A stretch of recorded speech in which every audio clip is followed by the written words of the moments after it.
Niezwykłe losy Jana III Sobieskiego. Zwycięstwa kształtowane przez sojusze, intrygi, zbiegi okoliczności, a może przeznaczenie. Zapraszam do obejrzenia fascynującej opowieści o polskim królu, pałacu w Wilanowie oraz jego budowniczych i opiekunach. Jan III Sobieski. Historia w kamieniu zapisana.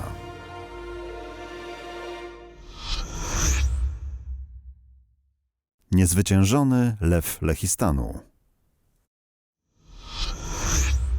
Po zwycięstwie wiedeńskim w dniu 18 września 1683 roku sprzymierzone wojska wyruszyły w kierunku fortecy Esztergom nad Dunajem.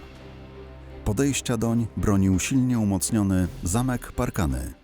Mimo przegranej pod Wiedniem, Osmanowie dysponowali drugą armią. Dowodził nią młody Beylerbey Rumeli, Kara Mehmed Pasza, który zabezpieczywszy silnymi garnizonami Esztergom i nowe zamki, wyruszył naprzeciw Sobieskiemu. 7 października 1683 roku, idące w pościg za Turkami wojska polskie, zostały zaskoczone na przedmieściu Parkan przez agresywnie nacierającą jazdę osmańską. Turcy otoczyli straż przednią, której na pomoc ruszył Jan III. Gdy król sposobił szarżę, na tyły Polaków wpadła jazda turecka. Król, by uniknąć okrążenia, rozkazał husarii zmienić front, co ta uczyniła. Zmiana frontu husarii została mylnie odczytana przez straż przednią jako ucieczka. W szeregach polskich wybuchła panika. Turcy jechali na karkach Polaków, zabijając wszystkich bez litości. Historia w kamieniu zapisana. Oto gdy król Jan III rzucił do ataku jazdę, ta została rozbita przez liczniejsze siły wroga. Zginął wtedy wojewoda pomorski pan Władysław Denchow, który dowodził rotą husarii i regimentem dragonów gwardii. Denchow próbował osłaniać odwrót naszego najjaśniejszego pana. Gdy za rozkazem królewskim roty husarii poszły nazad w Cwał, regimenty dragoni i rajtarii opanowała panika. Rwący potok królewski porwał nawet samego króla, którym, aby nie dać się stratować, uszedł z pobojowiska i trafiwszy na trzęsawisko, utknął. Pałasz, koń królewski, ustał i rozparł się w zamarzniętej grudzie. Pan Marek próbował prosić uciekających żołnierzy z podróżnych chorągwi o pomoc. Ci jednak odpowiadali niepoczciwie, a jeden nawet towarzysz dał butnie taki oto respons. Jechał cię pies z nim, ginże teraz tys, taki a A taki. to złej matki syn. No, ale to nie był koniec przygód naszego najjaśniejszego pana. Albowiem pewien sipach turecki wysforowawszy, próbował atakować majestat włócznią. Widząc niebezpieczeństwo, pan Matczyński zatrzymał rajtara Jędrka i perorował mu, aby ten nie uchodził, bronił majestatu króla, co jest jego żołnierską powinnością. Trzeba. Jędrek celnym strzałem powalił sipacha na ziemię. Sam jednak, otoczony przez mrowie przeciwnika, zniknął w tumulcie bitewnym. Nieborak. Nieszczęsny Mehmed Pasza czmychnął jeszcze przed pogromem z garstką swych żołnierzy. I tak oto panu Matczyńskiemu udało się uratować najjaśniejszego pana i wynieść z pogromu cało 3 głowy. Jak to? Jak to? Królewską, własną i Czerkiesa. Zuch! Zuch!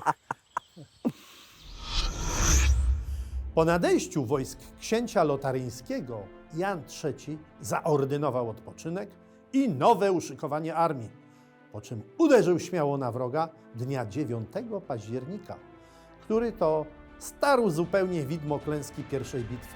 Tego dnia Turcy zamierzali prawym skrzydłem jazdy złamać lewe ugrupowanie wojsk chrześcijańskich pod Jabłonowskim, by potopić je w Dunaju. Sobieski, przewidując to, oparł liczne oddziały jazdy i piechoty o wzgórza. W środku, w szyku, stanęły wojska cesarskie pod dowództwem Dünewalda, Starnberga i księcia badeńskiego. Na prawym zaś skrzydle Lubomirski. Zadaniem lewego skrzydła i centrum było związanie Turków walką, a w tym czasie Lubomirski miał zasłonić nieprzyjacielowi mosty od Parkan, odcinając odwrót.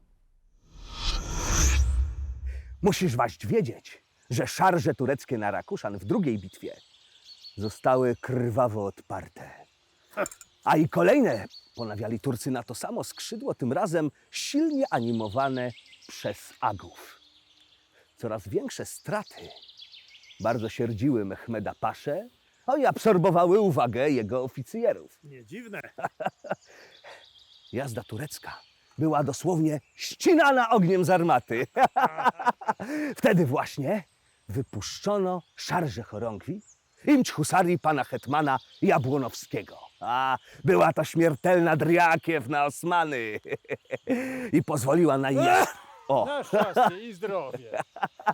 I pozwoliła najjaśniejszemu panu przesunąć jazdę Lubomirskiego z prawego skrzydła pod mosty, aby odciąć Turkom drogę ucieczki. Na zdrowie, na sławu. O, Turcy przez piekielny ostrzał, a nawet morderczy i szarże husarii zostali zmuszeni i zrejterowali, uchodząc za rzekę. No, ale podmościa trzymane już były przez naszych żołnierzy, co utrudniało bisurmanom przeprawę. Wkrótce Rzecz jasna. jeden z mostów zawalił się na skutek ostrzału artylerii generała Marcina Kąckiego. A wtedy Turcy rzucili się w pław przez Dunaj i zostali rozstrzelani jak kaczki na wodzie. O, istna jadka! No, resztki Osman docięli im szablami, a część potonęła w rwących wirach wartkiej rzeki. Nieszczęsny Mehmed Pasza czmychnął z garstką swoich żołnierzy jeszcze przed pogromem. I tak oto Turcy ponieśli sromotną klęskę, tracąc drugą armię. A nam droga do Węgier stanęła otworem. Bene. Gdy zaś nadpłynął statkami książę Maksymilian Emanuel wraz z armatą i piechotą, Esztergom i Parkany wkrótce padły. Wiwat Jan III! Wiwat! Jan III przeszedł do historii jako człowiek ratujący Europę. Do dziś trwa niezmiennie pamięć o nim jako o królu, zwycięzcy, namiętnym kochanku, troskliwym ojcu i wielkim budowniczym. Czasy rządów Sobieskiego uważane są za najświetniejszy okres kultury sarmackiej, zaś Wilanów zawdzięcza mu najczystszą perłę budownictwa barokowego w Polsce oraz historię i nieprzerwaną ciągłość królewskiej tradycji. Pałac stanowi ramy, w które oprawiono unikatowe płaskorzeźby mistrzowsko wykonane przez Stefana Schwannera i Andreasa Schlütera. Reliefy będące apoteozą czynów i zwycięstw oraz świadectwem historii Jana Sobieskiego. Dzięki nim Pałac Królewski stał się pomnikiem historii, zawdzięczając płaskorzeźbom Sobieskiego unikatowość w skali europejskiej. Swój udział w podróży przez czas tego monumentu zapisali także rzeźbiarze, sztukatorzy, konserwatorzy, architekci i naukowcy, a także właściciele i dyrektorzy placówki będącej pionierską wśród polskich muzeów. Postacie owe pracowały w cieniu wielkiej historii, konserwując i odtwarzając płaskorzeźby bitewne, co umożliwiło nieprzerwany odbiór dzieł przez widownię na przestrzeni ponad 3 stuleci. Zapraszamy Państwa do osobistego obejrzenia fantastycznej historii czynów i zwycięstw wielkiego króla Jana III Sobieskiego na attyce Muzeum Pałacu Króla Jana III w Wilanowie.